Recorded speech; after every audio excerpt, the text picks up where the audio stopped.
Sir வணக்கம். வணக்கம் marshal. பார்க்கிற நேயர்களுக்கு நெஞ்சார்ந்த நன்றி. அதிமுகவின் ஒருங்கிணைப்புக்காக ரொம்ப காலமா போராடிட்டு இருக்கீங்க. அதுக்குன்னு நெறைய குழுக்கள் அமைச்சு போராடுனீங்க. வழக்கு தொடர்ந்து போராடுனீங்க. தேர்தல் ஆணையத்துல போராடுனீங்க. இந்த தேர்தலில் அதிமுக 3வது இடத்தை பிடித்திருக்கிறது. இன்றைக்கு தமிழ்நாடு சட்டமன்றத்தில் எம்எல்ஏக்களாக எல்லாரும் உறுப்பினர்களும் பதவியேற்றுக் கொண்டிருந்தார்கள். வழக்கமா சட்டமன்றத்துக்கு வரும்பொழுது அதிமுக உறுப்பினர்கள் எல்லாம் எடப்பாடி பழனிசாமி தலைமையில் ஒரு படையாக வருவார்கள்.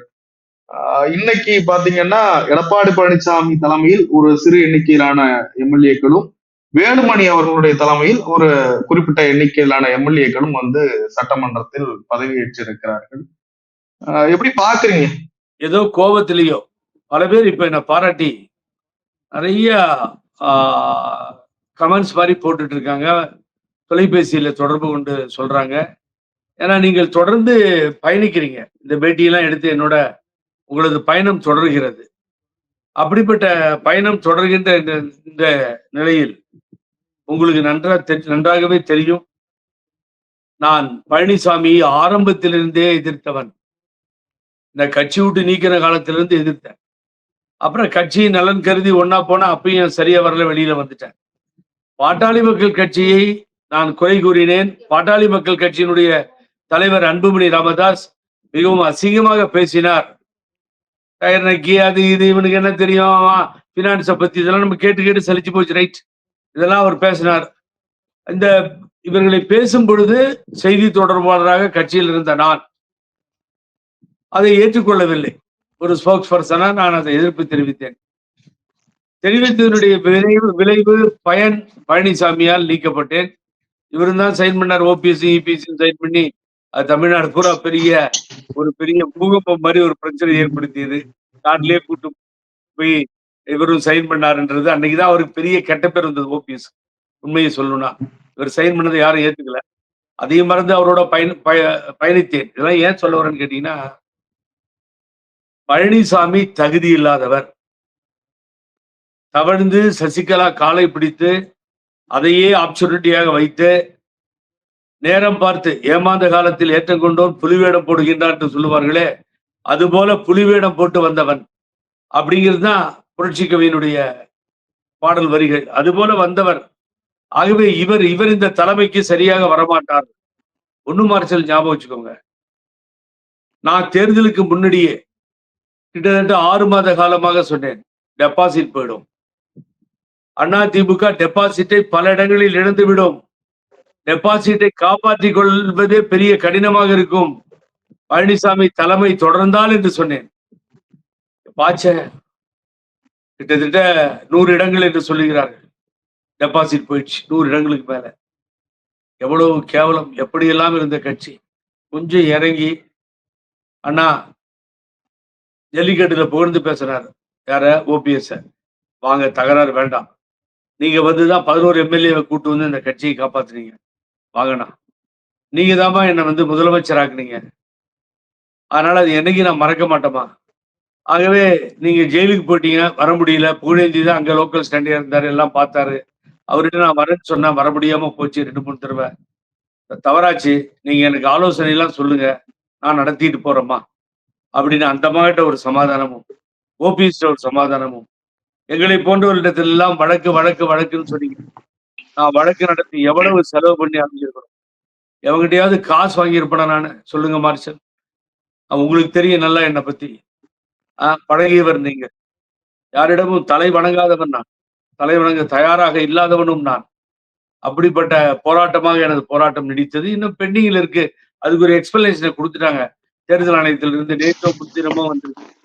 இப்ப என்ன பிரச்சனைன்னு கேட்டீங்கன்னா, கட்சியை ஒற்றுமையாக எடுத்து சென்றிருந்தால், எல்லாவற்றையும் மறந்துவிட்டு தலைவர் போல அம்மா போல எல்லாம் ஒற்றுமையா போயிருந்தா இந்த நிலை ஏற்பட்டிருக்குமா? ஆகவே தான் சொன்னேன், டெபாசிட் போகும் வராதுன்னு. இது அண்ணாமலையே அசிங்கப்படுத்தி பேசிய பொழுது 7 இடங்களில் டெபாசிட் போச்சு, 11 இடத்துல 3வது இடத்துக்கு போயிடுச்சு.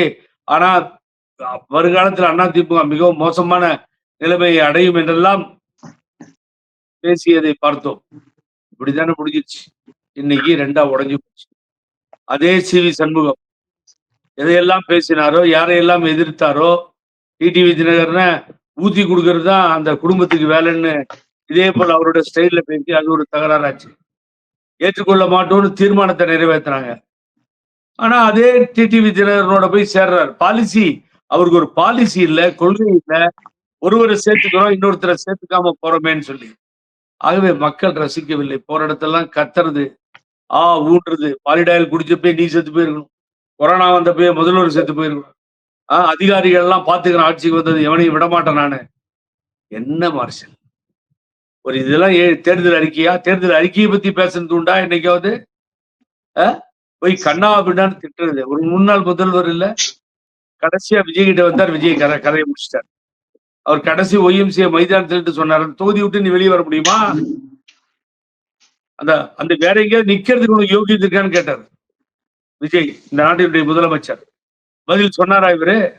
ஏற்கனவே அந்த கட்சியோட கூட்டணி வைக்க போகும்பொழுது அவருடைய பொதுச்செயலாளர் புசியான அறிக்கை கொடுத்தார், நாங்க சேர்த்துக்கவே மாட்டோம்.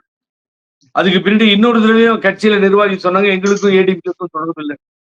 ஒரு கட்சியினுடைய பெயரையே சொல்லாமல் தேர்தலில் ஒரு கட்சியினுடைய தலைவர் பெயரையே சொல்லாமல், எனக்கும் திமுகவுக்கும் போட்டி, நாங்க 2 பேரும் மோதிக்கிறோம், நீ ஏன் கச்ச கச்சன்னு உள்ள வந்து உயிரை எடுத்துட்டு இருக்க, நீ உன்னை யாரையா இங்க பாக்குறா, தயவுசெய்து போய் தொலையா போயான்னு சொல்லி இப்படி ஒரு சூழ்நிலை தேர்தல் களத்திலே ஏற்பட்டதை வைத்து தேர்தலுக்கு முன்னாலேயே நான் சொல்லிவிட்டேன், இவர் வரமாட்டார், 3வது இடத்துக்கு போவார். இவருக்கும் சீமானுக்கும் போட்டின்னு சொன்ன இவர் 3வது இடத்துல நின்றுட்டார். என்னாச்சு இப்போ? என்னாச்சு சொல்லுங்க. இப்போ ஒன்னால் ஒண்ணுமே செய்ய முடியாது. ஆகவே குறுக்கு வழியில் எப்படியாவது உள்ள வர முடியுமான்னு பார்த்து அதனுடைய முயற்சியில ஈடுபட்டார். ஸ்டாலின் கால் கிடைக்கல. முன்னாள் முதல்வர் ஸ்டாலின் காலை தேடி அரைஞ்சார். அவர் அதுக்கு இடம் கொடுத்திருப்பாரோ இல்லையா தெரியாது. அவர் இல்லை என்று சொன்னதாக தான் எனக்கு தகவல். என்னன்னு கேட்டீங்கன்னா, உங்களுக்கு ஒரு உண்மையை சொல்றேன். எப்படி சொல்றேன்னு கேட்டீங்கன்னா, காமராஜ் திருவாரூர் மாவட்டம், அவர் நின்று வெற்றி பெற்றார். ஒரு நல்ல மனிதர், செல்வாக்கு மிக்கவர், மக்களிடத்திலே நல்ல பெயர் இருக்கிறது. அதனால் இவர் நிக்க வைத்த அத்தனை வேட்பாளர்களும் தோற்று போய் அவர் ஒருவர் வெற்றி பெறுகிறார். வெற்றி பெற்று காணாம போயிட்டார். என்கிட்ட பேசினார். என்கிட்ட நான் காத்துக்கிட்டு இருக்கேன், ஒரு இடத்துக்கு போகணும்னு, அவங்க இருக்க சொல்லியிருக்காங்க, நான் உங்களுக்கு வேற லைன்ல வந்து பேசுறேன்னு சில விஷயங்களை சொன்னார். ஒருவர் சொன்னதை நான் மீடியாவில் சொல்றது அசிங்கம். ஆகவே முழுவதுமாக நான் சொல்ல விரும்பவில்லை. அவர் தாவேகா செல்ல வேண்டிய எண்ணம் அவருடைய மனங்களிலே வந்து விட்டது. இந்த தினகரனோடு பயணிக்க விரும்பவில்லை. யாருமே இவரோட பயணிக்க மாட்டாங்க. பாரு கமர்ஷியல் துப்புறான், காரி துப்புறான் ஜனங்க. ஆகவே அந்த கடிதத்தில், இங்கதான் நீங்க கவனிக்கணும், அந்த கடிதத்தில் என்ன எழுதிருக்கு? எடப்பாடி பழனிசாமி ஆட்சி அமைக்க நான் விருப்பம் தெரிவித்து உள்ளேன் அப்படின்னா, 3வது இடத்துல இருப்பவர் எப்படி ஆட்சி அமைப்பார்? 3வது இடத்துல இருக்கீங்க. அடுத்த இடத்துல இருக்கிறது திரு மு.க. ஸ்டாலின் அவர் தானே அதுக்கு ட்ரை பண்ணிருக்கணும். சப்போஸ் வேணான்னு சொன்னா, முடியலன்னு சொன்னா, பெரும்பான்மை கிடைக்காமல் போயிருந்தால் அடுத்த இடம் ஸ்டாலினுக்கு. நீங்க எப்படி உள்ள வருவீங்க? வரணும்னா ஒரு காலத்துல ஜேடிஎஸும் காங்கிரஸும் சேர்ந்து, உங்களுக்கு அந்த கேஸ் தெரியும், கர்நாடகாவில் 2 பேரும் கொடுத்தப்போ குறைந்த இடத்தில் இருந்த இடையூறப்பா அழைக்கப்பட்டார்னு உச்ச நீதிமன்றத்தில் வழக்கே நடந்தது. உடனடியாக 24 மணி நேரத்துல நிரூபிக்க வேண்டும் என்று உச்ச நீதிமன்றம் உத்தரவு போட்டு கவர்னரை அழைக்க சொன்னது. இதெல்லாம் நடந்துச்சா இல்லையா? ஆகவே அப்படி ஸ்டாலினுடைய கடிதத்தை பெற்று, மு.க. ஸ்டாலின் அவர்கள் கடிதத்தை பெற்று இவர் வந்து உட்காரணும். அப்ப அதுக்காக திட்டம் தீட்டப்பட்டதா? எங்க அப்பன் குதிரைக்குள்ள அந்த லெட்டரை காமிச்சு எல்லாமே இந்த லெட்டர்ல அடங்கி இருக்கு.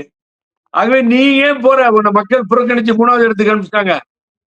அப்ப குறுக்கு வழியில நீ உள்ள வர்றதுக்காக பாக்குற. இந்த நாட்டினுடைய முதலமைச்சர் 99 பேர் இருக்கும் பொழுதும் 18 பேர் தினகரனோட கூட்டிட்டு போய் நான் இதுல கொடைகளை வச்சிருந்தப்பையும் இல்லையே, அப்படி முயற்சி பண்ணலையே. சொல்லுங்க சார், எந்த ஆட்சியும் யாரும் இங்கே தமிழகத்திலே வரலாற்றிலே கவிழ்ப்பதற்காக முயற்சி செய்வதே இல்லை.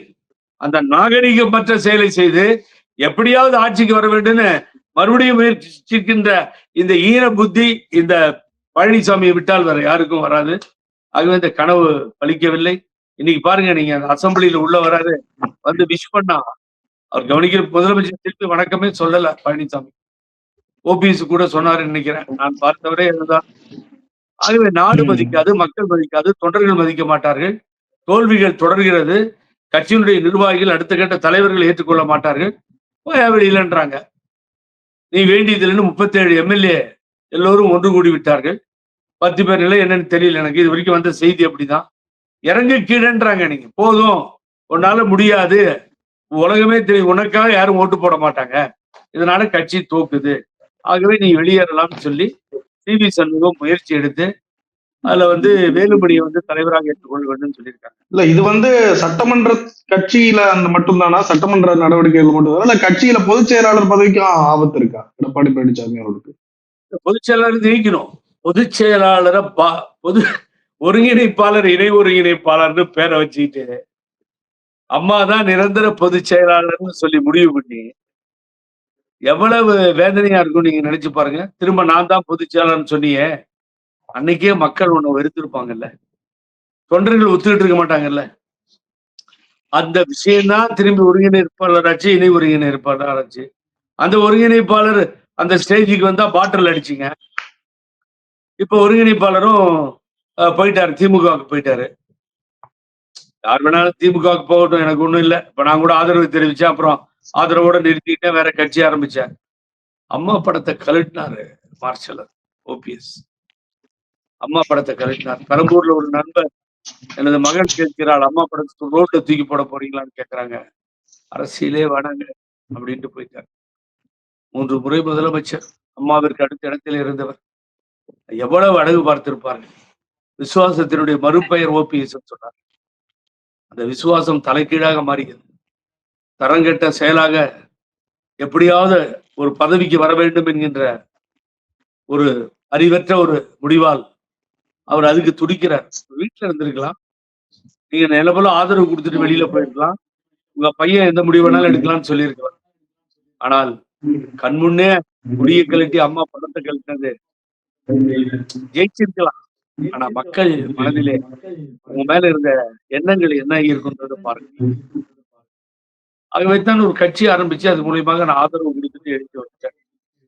நான் முயற்சி பண்ணா ஒரு சீட்டை வாங்கியிருக்கலாம். நான் வாங்க போகல.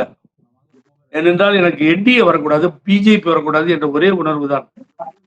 அதை நான் மனம் திறந்து வாழ்த்துகிறேன். விஜய் அதில் வெற்றி பெற வைத்திருந்தார். மக்கள் தீர்ப்பு வேறு விதமாக இருந்திருந்தால் கூட, விஜய் அரசியலில் இல்லாமல் போயிருந்தால் கூட இவ்வளவு பெரிய வெற்றி கிடைத்திருக்காது. ஒரே ஒரு இடம்தான் கிடைத்திருக்கிறது பாரதிய ஜனதாவுக்கு. அது ரொம்ப குறைந்த வாக்குகளில் பாரதிய ஜனதா வெற்றி பெற்றிருக்கிறது. Wash out. பாரதிய ஜனதாவை கதையை முடித்து விட்டார். அப்பயே சொன்ன அண்ணாமலை இல்லாம இங்க ஒன்னும் ஆக போறது சொல்றாங்க. ஆகவே பாரதிய ஜனதா கதையை அவர்களே முடித்துக் கொண்டார்கள். என்டிஏ இல்லாமலே போய்விட்டது தமிழ்நாட்டில். ஆகவே அந்த பெருமையும் விஜய் அவர்களுக்கு சாரும். பணத்திற்கு ஓட்டிற்கு பணம் கொடுக்காமல் வெற்றி பெற்ற மாபெரும் சரித்திரமும் விஜய் அவர்களை சாரும். முதல்வர் விஜய் அவர்கள் செய்த சாதனைகளில் வேட்பாளர் கூட யாருன்னு தெரியாது. தொகுதியில போய் கேட்டா வேட்பாளர் தெரியல. என்ன பேருன்னா இப்பதான் கொஞ்சம் கொஞ்சமா தெரிய வருது. உண்மை சொல்றேன் நானு. நேரா போய் விசிலுக்கு ஒரு ஓட்டு, தலைவர் விஜய் முடிஞ்சு போச்சு. இதைத்தான் வாக்களித்தவர்கள் செய்தார்கள். யாரையுமே திரும்பி இந்த பக்கம் அந்த பக்கம் பார்க்கல. கொண்ட தலைவனை கொண்டாடினார்கள். இந்த கூட்டம் ஓட்டு போடுமா நீங்களே என்ன கேட்டீங்க. இவ்வளவு கூட்டம் வருது ஓட்டு போடுமான்னு சொல்லி. அந்த கூட்டம் தான், ஆரவாரமான அந்த மக்கள் தான், அந்த சிங்கன இளைஞர்கள் பட்டாளம் தான் வெற்றி பெற செய்திருக்கிறது. ஆகவே ஜனநாயகம் தழைத்திருக்கிறது. ஏற்றுக்கொள்வோம் நாம். இந்த நேரத்துல அதிமுக ரெண்டா இல்ல, முழுமையாக வெளியேற்றப்படுகிறார் பழனிசாமி. ரெண்டான்னு சொல்றதே தப்பு. 37 சட்டமன்ற உறுப்பினர்கள் விட்டாங்க, 10 பேர் ஆசோலேஷன்ல இருக்காங்க. ஆகவே நான் தேர்தல் ஆணையம் ஒத்துக்கணும்ல. பொதுக்குழு கூட்டணும். தட் இஸ் லா.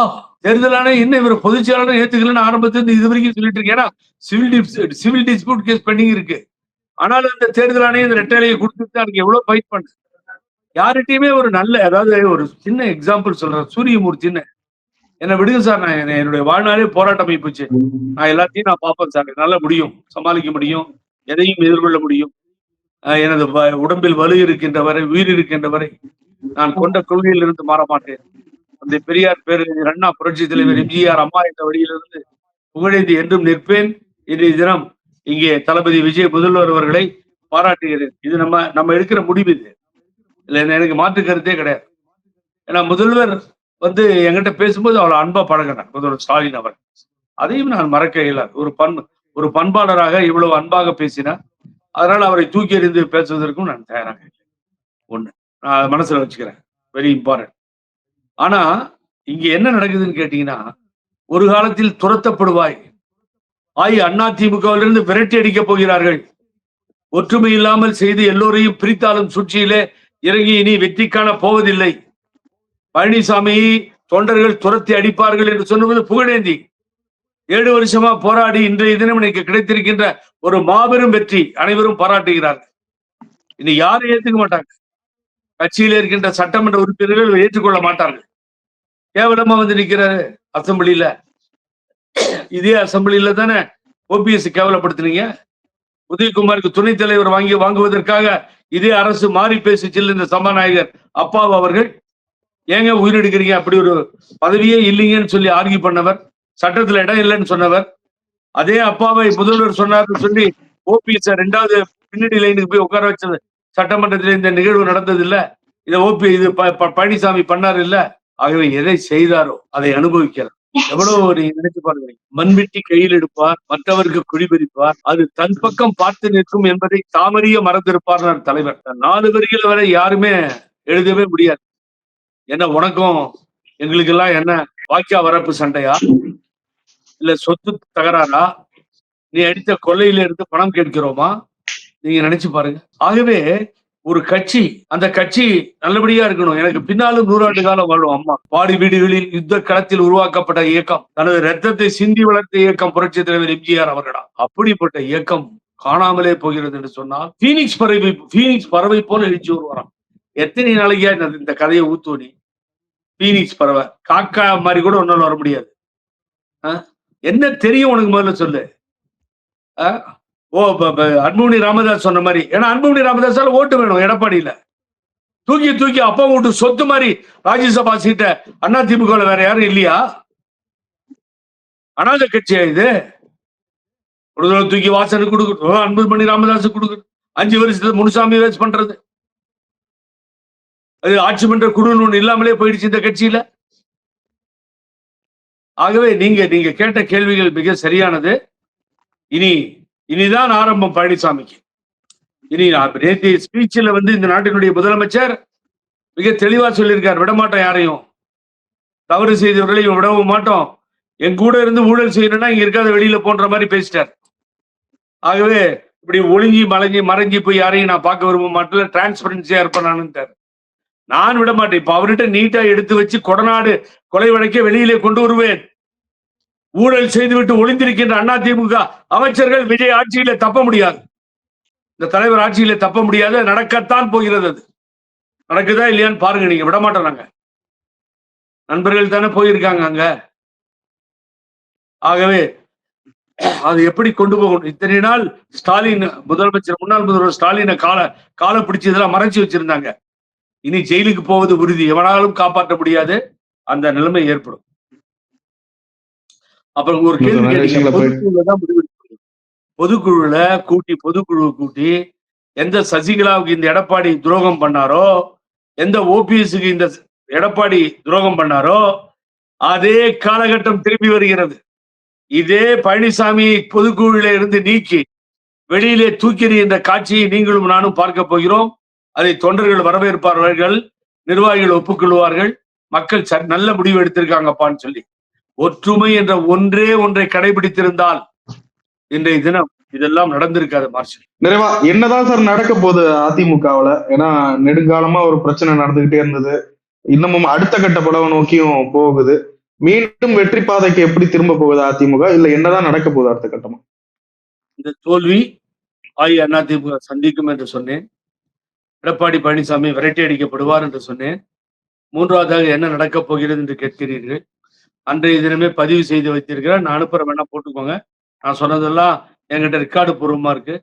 மிக தெளிவாக சொன்னேன். நானா, நீங்கள் நம்ப மாட்டீர்கள். வேலுமணி மிகவும் பொருத்தமானவர் என்று சொன்னேன். ஏன் சொன்னா, அண்ணா என்ற பேச்சு மாறாது. அன்பாக சிரிப்பவர், பேசுபவர். தேவையில்லாம ஏன் புகழேந்தி எடுத்தீங்கன்னு சொல்லி கேட்டதாக எனக்கு தகவல். தப்பு பண்ணிட்டீங்க அப்படின்னு சொல்லி அவர் தான் சொன்னாராம். எனக்காக சொல்லல.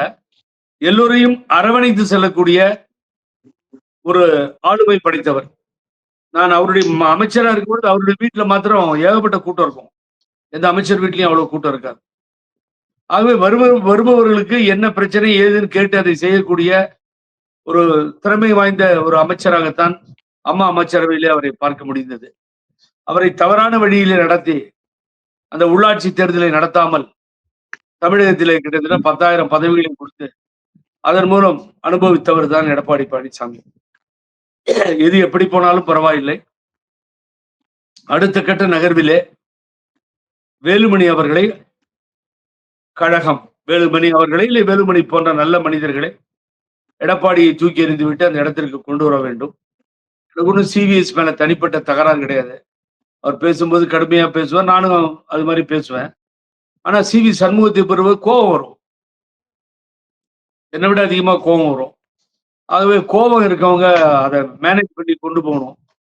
ஆகவே அந்த விதத்திலே வேலுமணி பெட்டர் என்று நினைக்கிறேன். நான் முதல்ல அடிக்கடி சொல்லிட்டு இருப்பேன்,